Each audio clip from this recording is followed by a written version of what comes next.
Hello everyone, welcome back on Cam TV.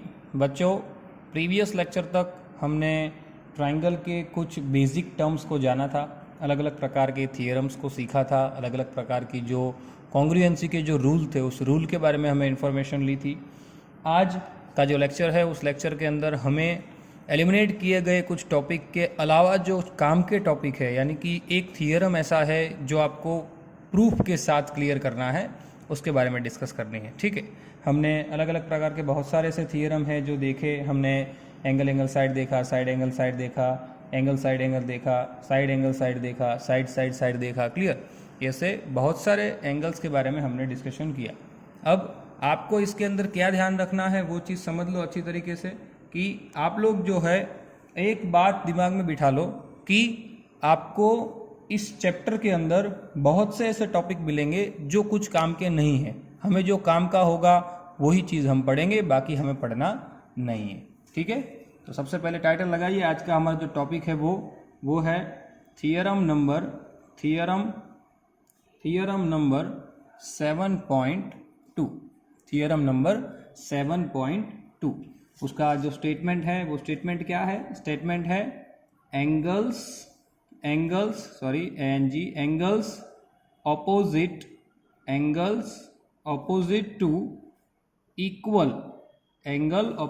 to equal sides of an isosceles triangle are equal। Ready, ये जो है वो हमारा statement है। क्या? Angle opposite to equal sides of आइसोस्केल ट्रायंगल आर इक्वल। रेडी, समझ में आई बात? सबको क्लियर हो गया एकदम? ये हमारा स्टेटमेंट है, यानी कि हमें प्रूव करना है। क्या प्रूव करना है? कि ऑपोजिट साइड मतलब कि इक्वल साइड के सामने के जो एंगल होते हैं वो एंगल भी क्या रहते हैं? सेम। अगर कोई ट्रायंगल के अंदर, जैसे मैं आपको ऐसे ही रफली यहाँ पे फिगर समझाऊं, रफली, हाँ, ये आपको ड्रॉ नहीं करनी, रफली है कि मेरे पास ये एक आइसोस्केल ट्रायंगल है जिसके अंदर ये दोनों साइड क्या है? सेम है। क्लियर?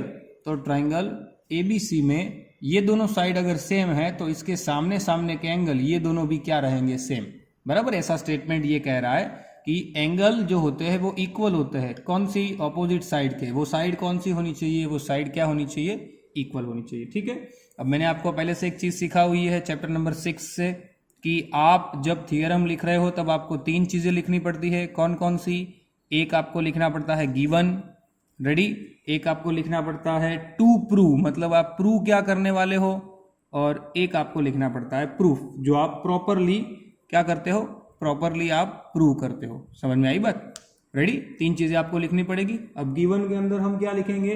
गिवन के अंदर हम लिखेंगे कि आपको कोई भी ट्राइंगल ले लेना है। जैसे कि मैं यहाँ पे एक ट्राइंगल ले लेता हूं, एक ट्राइंगल मैंने ले लिया, triangle A B C. Ready, triangle कौन सा ले लिया मैंने? A B C. अब इसकी मैंने जो कि एक क्या है? आइसोस्केल ट्राइंगल है जिसके अंदर मैंने कोई भी दो साइड, जैसे कि ये दोनों साइड मैंने इक्वल दिखा दी। तो गिवन के अंदर मैं क्या दिखा दूंगा? गिवन के अंदर दिखा दूंगा कि ट्राइंगल एबीसी के अंदर, यानी कि in triangle ABC A B equal to A C. Ready, क्या हो जाएगा? A B is equal to A C. समझ में आई बात? क्या हो जाएगा? A B is equal to A C. Now अब एक चीज आप लोग को समझनी है, वो क्या? कि यहां पे जो दूसरी एक बात आपको बताई गई है वो क्या है? कि इस ट्राइंगल के अंदर अगर वो दोनों सेम है तो आपको प्रूव करना है कि उनके सामने के एंगल, यानी सी और बी, दोनों क्या है? सेम। एंगल बी और एंगल सी, ये दोनों के बारे में क्या प्रूव करना है? टू प्रूव में क्या लिखोगे? वो दोनों क्या है? इक्वल। रेडी, वो दोनों क्या है? इक्वल। मतलब कि ये चीज हमें प्रूव करनी है इन दोनों के बारे में। ठीक है, ये तो सिर्फ आपको लिखा है समझाने के लिए। आपको प्रूव क्या करना है? आपको ये चीज प्रूव करनी है। समझ में आई बात? क्या? आपको ये चीज प्रूव करनी है। समझ में आई बात? Angle B is equal to angle C. समझ में आई बात? ओके, नाउ चलिए अब प्रूफ करते हैं। प्रूफ के अंदर आप लोग क्या ध्यान रखोगे? प्रूफ के अंदर सबसे पहले आपको समझना है कि ये जो ट्राइंगल है उसको मैं थोड़ा प्रॉपर बना देता हूं तो आपको क्लियर हो जाए। ये जो ट्राइंगल मेरे पास है, ट्राइंगल ए बी सी, उसके ऊपर मैं एक लाइन ड्रॉ कर देता हूं जो क्या है, मेरे इस BC का बाइसेक्टर। क्या है? बाइसेक्टर, क्योंकि मुझे थोड़ा और इजी हो जाएगा इसकी मदद से। क्यों? तो सबसे पहले जो आपने ड्रॉ किया वो पहले मैं लिख देता हूं, बाद में रीजन समझाता हूं।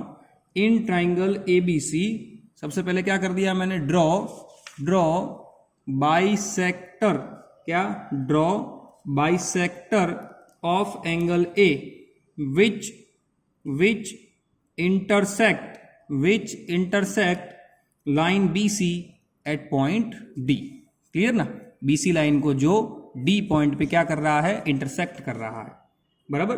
अब इसके ऊपर से दो ट्राइंगल जनरेट हो गए, कौन से दो, ये दोनों ट्राइंगल आपको मिल गए, एक ट्राइंगल ये मिला, एक ट्राइंगल ये मिला, कौन से कौन से, इन ट्राइंगल BAD, और दूसरा ट्राइंगल कौन सा है, ट्राइंगल CAD। अब इन दोनों को लेके मैं क्या कर दूं, कॉन्ग्रुएंसी के रूल लगा दूं तो हो जाएगा। सबसे पहले तो AB इक्वल टू AC, वो क्या था, AB is equal to AC क्या था, वो तो गिवन था, बराबर।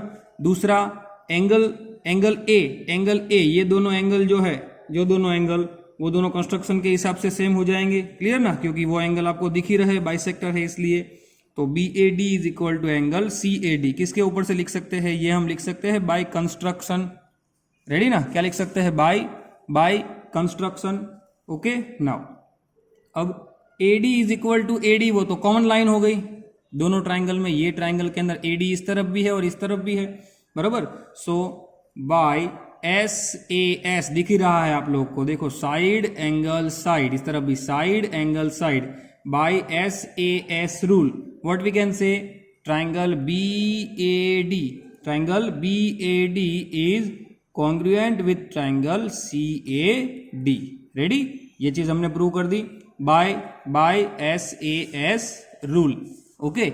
अब देखिए अगर वो दोनों सेम है तो CPCT से क्या कह सकते हैं, CPCT से कह सकते हैं एंगल ABD और एंगल ACD दोनों सेम है कि नहीं, B और C एंगल दोनों सेम हो जाएंगे, ये जो एंगल आपको दिख रहा है एंगल B और एंगल C, वो दोनों सेम हो जाएंगे क्योंकि CPCT के हिसाब से।